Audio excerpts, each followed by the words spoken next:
So you have requested for a recap on chapter 2, and this is what is in chapter 2. So a major concern was on the history. Somebody was concerned about the history, evolution. So let's go to that section.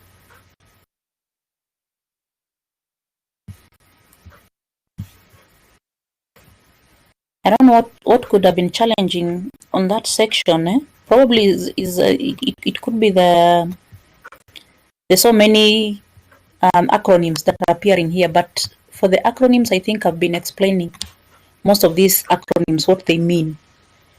So for the evolution of mobile communication, remember before we even had mobile communication, we had the wired mode of communication. But we are not saying that mobile communication did not start from somewhere. It has a generation, or maybe it has somewhere that it picked up from. So at the end of the day, we ended up having all these generations that we keep talking about. And currently, I think we are talking of fourth generation. That's where we are. And I believe other generations could be coming. So the generations, I explained them. And for each generation, I was looking at the technique, the technology that was used to facilitate communication during that time. So for example, when it comes to first generation networks, we are saying that they used FDMA with FDD. FDMA simply means frequency division multiple access. FDD means frequency division duplexing or duplex. FDMA, or when you talk of frequency division multiple access, this is just a technique. I can say it is a signal access technique. So what used to happen then is that if mobile devices were to communicate, that is way back in the 80s, mobile devices could communicate. But for them to communicate, they could share frequencies. So there could be a frequency, or there used to be frequencies allocated for certain mobile devices to be able to share. And that's why we are calling it frequency division multiple access with frequency division duplexing. Duplex, or maybe when it comes to the issues of duplexing and multiplexing and all that, this basically involves combining signals being combined. So like I said, there used to be a frequency that was shared amongst multiple users or multiple devices that wanted to share a signal, or maybe to send a signal. But these signals were combined so that they can use a common channel, just like what we talked about when it comes to multiplexing. So they could be combined and be shared, or maybe be sent via a common frequency. Not like what is happening currently, where we are having devices being allocated or maybe being given specific frequencies. Back then, frequencies could be used. So that's what used to happen in the first generation. Then when it came to second generation, that is 2G, this is where TDMA came in. TDMA came in. And we're also saying that we had CDMA. CDMA stands for Code Division Multiple Access. TDMA stands for Time Division Multiple Access. So when it comes to code division multiple access, what used to happen then is that if signals are to be sent, or signals were to be sent, a code could be attached to a particular signal. Then that signal will be sent through the normal radio frequencies, the normal air that we are using currently. So signals could be sent over air, but they are given codes. These codes are for their identification. They're like IDs given to a signal to indicate that this is this signal to be sent to this recipient. Then when it comes to time division multiple access, what used to happen here is that devices could be given specific time slices through which they could share their signals. So if you're having, for example, four mobile subscribers who want to send signals, each subscriber will be given a time slot. So subscriber one might be told that at 9 a.m., this is your time for sending. Subscriber 2 would be told that at 9:15, this will be your time for sending. So when that time comes, if that particular device or that particular subscriber has something to send, it can be allowed to send. So anybody who is not allowed to send at 9 cannot send, because that's not the time allocated to that device. If your time is 9:15, that's the only time you can send. So we are saying that each device was given some time slot through which it can be able to send a particular signal to a particular recipient. That's the second generation mobile networks, or that's how it used to work. Then when it comes to 3G, of course, between 3G and 2G, we have we have 2.5, which is just an advancement of 2G. So during the third generation, let's go to that. This way we had other standards coming in. Like, for example, here we had UMTS, the Universal Mobile Telecommunication Systems being used. So for these systems, for UMTS systems, these are systems that had additional properties or additional features. For example, they could allow sending and receiving of multimedia data. Multimedia to mean that you could send video, at the same time you could send what? You could send audio. You could also send graphics. So that's where UMTS is coming from. Additional features, but it was still using CDMA and TDMA technologies. Okay. So I don't think there is anything much about that, unless there is something that again is not clear.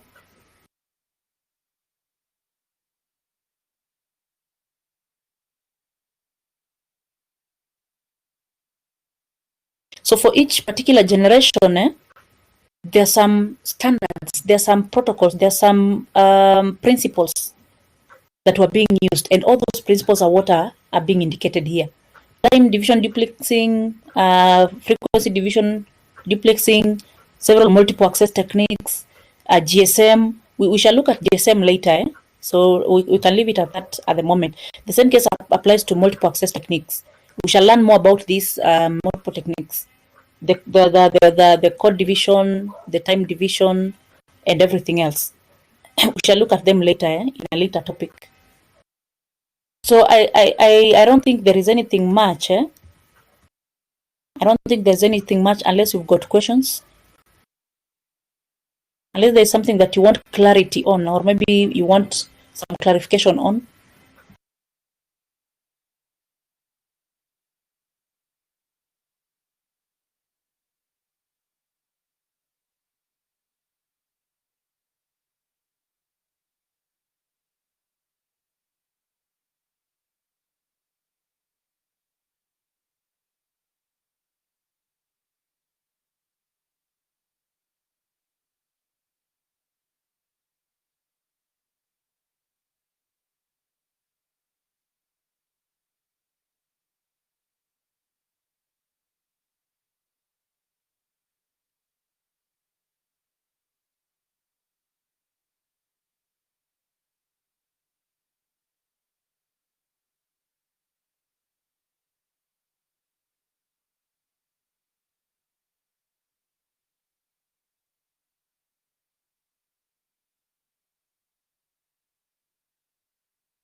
Still waiting for your questions, guys.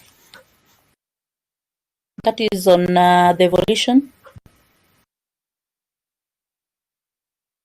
I think for the rest, it was all about the protocols. or the technologies that are used in wireless communication. Bluetooth, satellite, infrared, WiMAX, Wi-Fi, Zigbee, Wi-Bri. These were just the techniques. These are like how do I put them? The underlying rules or the underlying protocols that support wireless communication. So, for example, when you're talking of Bluetooth, what happens when two devices want to share data? What happens when two devices want to communicate via Wi-Fi, via Wi-Bri, via? I think I gave clear notes on these. So there doesn't need to be any much worry. Probably what I can task you guys to do on these protocols is to look at the IEEE standards. Apart from what I've already tasked you to do, you can look at the IEEE. Let me just chat IEEE standards.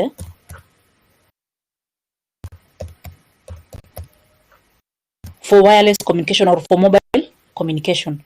They should be able to give you all these basic rules. So if you're talking of IEEE 802.15.4 point something or 0.4a, there must be an underlying rule that has been provided by IEEE. IEEE being that organization that came up with standards or that develops standards for wireless and mobile communication. So just find time, go through these standards. You can just pick on specifics. Just concentrate on what is important. Don't go through everything. It might be too much for us at this level and it's not important. So just pick on what is necessary, what is important, go through it and learn more about those standards. For the advantages, I don't think there is anything difficult about understanding the advantages. The same case applies to, I think, the disadvantages, the limitations. There's nothing big about limitations. These are things I think we can just run through and understand. Unless you have anything other pressing, something else that is pressing. Douglas, Peter, and Mutegi.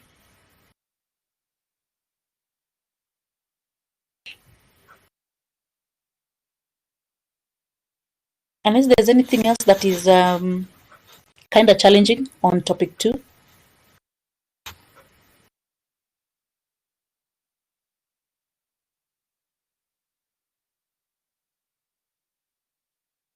Douglas, you're quiet, and Peter.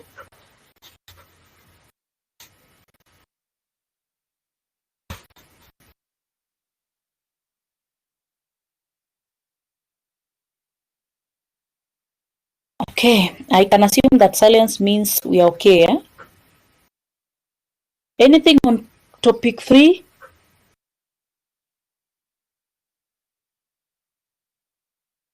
Any questions on topic 3?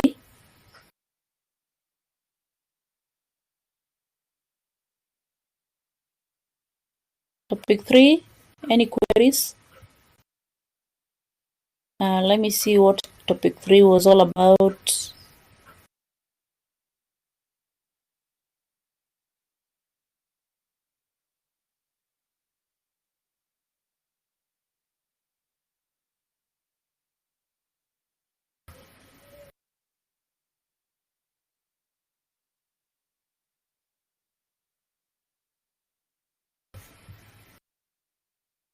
Yeah, topic 3 was on the mobile computing architecture. Do you have any queries on the mobile computing architecture? I think those notes discuss both voice signal transmission and data signal transmission. Stephen, you have a question? No. You okay on chapter 3? You've gone through the notes on chapter 3?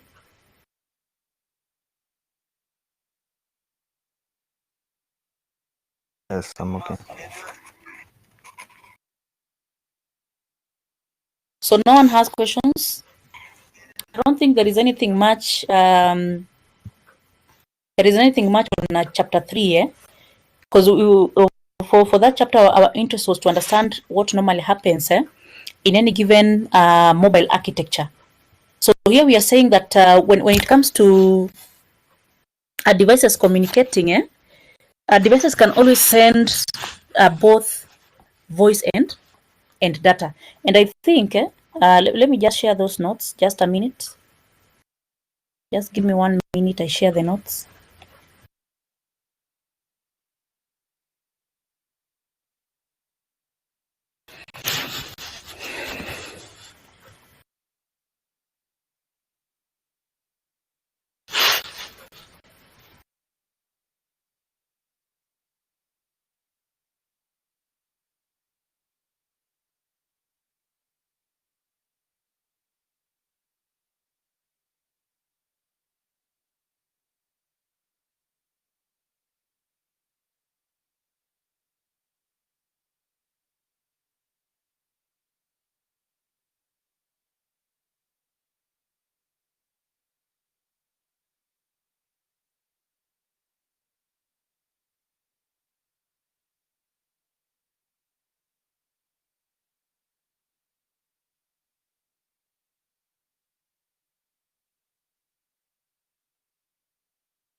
Okay.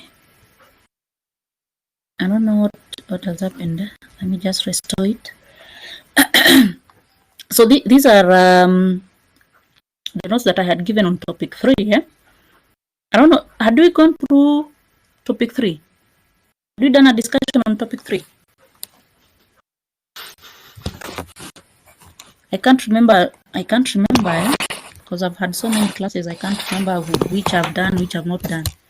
But basically, when it comes to the mobile computing architecture, just like what has been provided on the notes, for any given mobile infrastructure to operate, for any given mobile system to operate, there must be the public switched telephone network. So what is this public switched telephone network? It is basically a network of networks. And I can link it, or maybe I can connect it to the global network. So we can say that PSTN is a global network of networks. So we are saying that the entire global communication system is connected through the public switched telephone network. And when it comes to this a PSTN, we are saying that it involves a lot. There are so many components that are involved. Like we've stated on those notes, there are some telephone lines, there are fiber optics, there are microwave transmission links. We have there are so many components that are involved. So in a PSTN environment, we have both wired connections and wired connections and wireless connections. And that's why at the end of the day, you can see, or maybe you can be able to see a satellite dish somewhere, but that satellite dish is connected to a cable. That cable is what you're calling the wired connection. But the satellite dish itself is basically a device that is connecting or maybe communicating to the satellite system wirelessly. So we are not seeing cables running from the satellite to the satellite dish that is maybe placed somewhere on a building or somewhere on a tower. So we have cables. At the same time, we have the wireless mode of communication. That's what constitutes the public switch telephone network. So any given mobile communication must rely on PSTN as the backbone. So PSTN is like the backbone. It supports all communication functions or any given communication system. Okay? So we are saying on those notes, when it comes to the cellular network architecture, The cellular network architecture is based on what we call the cell management. A cell, that is CELL, a cell is basically a small geographical coverage area. So what does this imply? It means that when it comes to devices communicating wirelessly, they must be managed based on their location. They must be managed based on their location. In this location or this coverage area where this device is what you're calling a cell. So if for example, we are talking of Nairobi could be having so many cells, so many small subdivisions, so many small coverage areas. And each coverage area, each cell has what we call a base station. So each cell is managed by a base station. A base station is like this microwave communication links that we normally see. These are boosters. I think we call them boosters. Those boosters are what you call the base stations.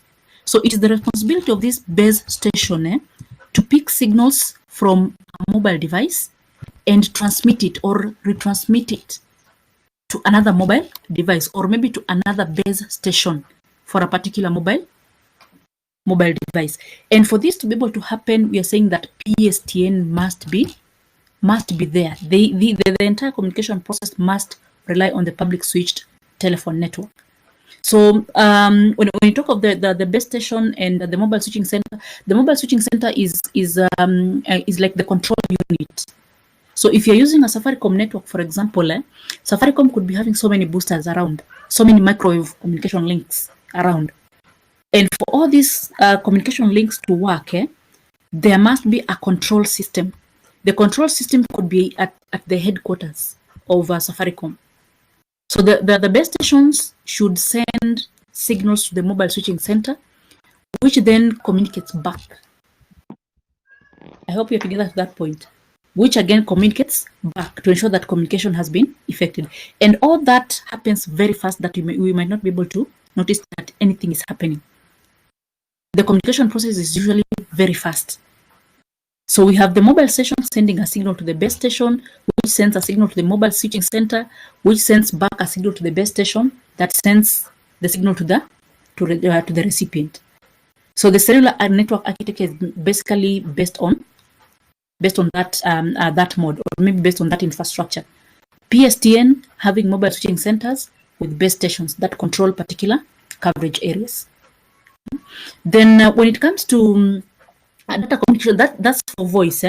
When it comes to data communication, we are not expecting that data communication will be having its own communication channels, or there will be a different system for data communication. But data communication uses the same mechanism as voice communication. But for data communication, there is this advanced technology that you're calling cellular digital packet data. Cellular digital packet data, specifically for data. So when it comes to data communication, here we are saying that if a device wants to send data to another device, it will still use the available frequencies for that, or maybe within that particular cell. So remember for voice, I think probably I just mentioned this. For voice, when devices want to communicate, they must be allocated frequencies by the mobile switching center. So the mobile switching center should tell device A that this is the frequency, this is the path, this is the circuit that you can use to send your signals to party B. So the frequencies must be identified. But for data, data communication doesn't need frequencies to be allocated. But for data to be sent, the available frequencies within a particular cell are what are usually utilized by the devices wanting to communicate. So a device sending a message will just be allocated any device. I mean, it will just be told use this particular frequency because it is currently not busy. So device A wanted to send, or maybe is sending a voice signal, and in between the voice signals or in between the transmission process of the voice signals, there is some time lag. There is some time that is unused. There is some time that is unused within that frequency. So that unused time is what can best be allocated to a data signal that is to be sent. So that's what the mobile switching center does. Any unused frequencies or some idle time within a frequency is what can best be used to send a data signal. And that technology is based on what you're calling the cellular digital packet data technology. And that's why at the end of the day, you'll find that sending a text message is very cheap. It is cheap because there are no frequencies that are there for data communication. But for a device to send, it can use what is available. A device doesn't need to be told this is the path, but it can just use the specific unused time slots in particular frequencies. So the data signal does not own any frequency. That's what I can say. Data signal doesn't own any frequency, but for voice there must be a frequency allocated, and there must be charges to it. But for data, since there is nothing, there's no frequency allocated to it, then no charges can be imposed on it.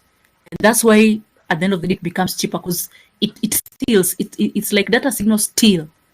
They steal frequencies for voice or allocated to voice signals. That's why they're very cheap, or they're cheaper than the voice signal. So that's what happens in this technology.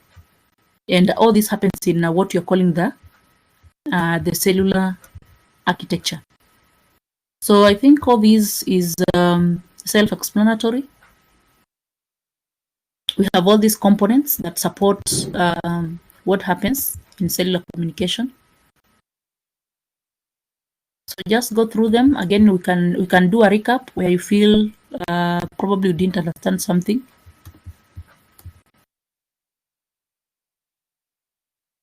Just do a recap.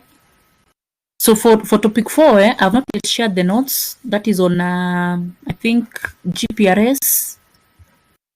Let me just go back. So topic 4, we are interested in the general packet radio system. I will share notes on that, plus probably some task and a discussion, because I want us to be engaged as much as possible. Then I believe we'll be good to go from that point. But probably before we call it off, I don't know, you people are supposed to be doing your exams from 15th, and I would want us to agree on how your preparations are going to affect our discussions for this unit. So probably you can switch on your mics, or you can chat me. Let me hear from you what we should do about this, whether we should continue meeting or I should give you time to prepare for the exams. You can switch on your mics.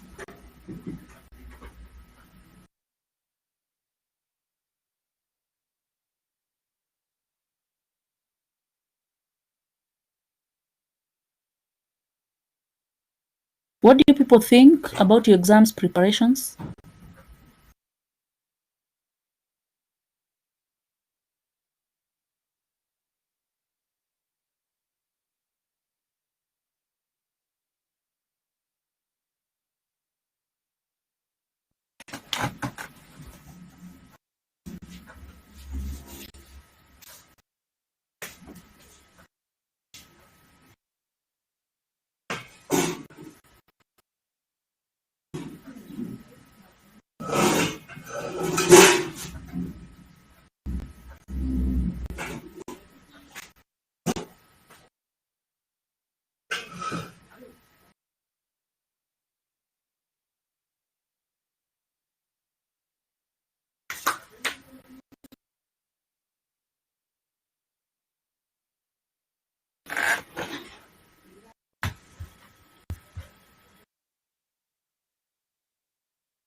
I'm still waiting for your ideas on the way forward.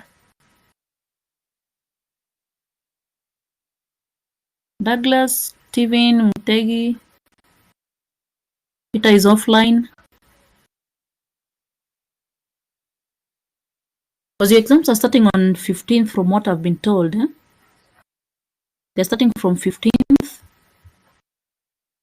So should we have next week for revision? Should I allow you to use next week for revision?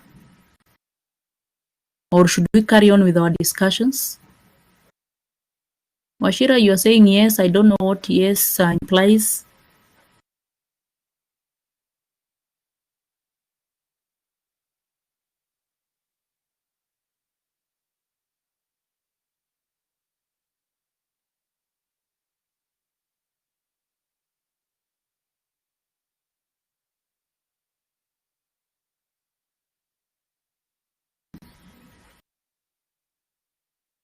So, Washira, you're saying I give you next week for revision? Different opinion?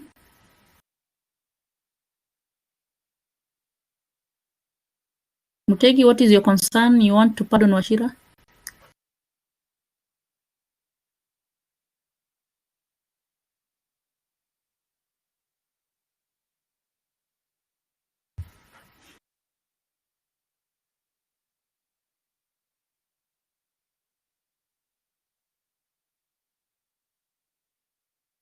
Mutegi, what do you imply by I pardon Washira?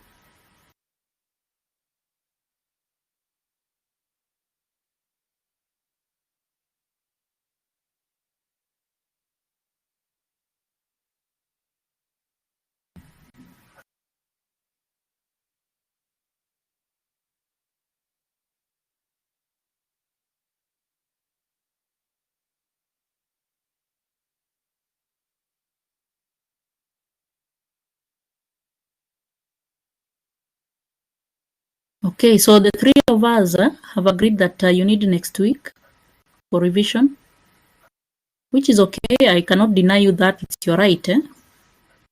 And just like in normal physical classes, we normally give you 2 weeks to revise for the exams, which is not any different from what is happening. Eh? So I think I'll allow you to use next week for your studies, for your revision. The good thing is that we've already done our cuts for the 2 units, so we don't need any other time, or we don't need time for the cut. So we are good to go. I'll allow you to do that next week. Then after exams, we'll meet up and continue with our discussions. But in the meantime, I will still be sharing notes with you through the portal.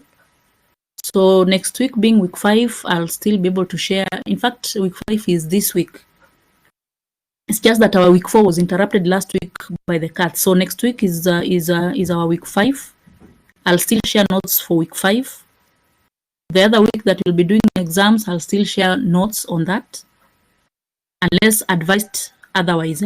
But I'll continue sharing notes. So if you find time, you can be going through the notes, note down your concerns. When we meet up, we can always share those concerns. So I think that's it for today. I was avoiding using the conference because it normally consumes so much bundles. So I wanted us to chat, but I realized that we cannot chat on the issues that you had raised. That's why I created this conference. So I think we are good to go. So let's hope for the best and continue keeping safe. When time comes, we shall meet up and talk more.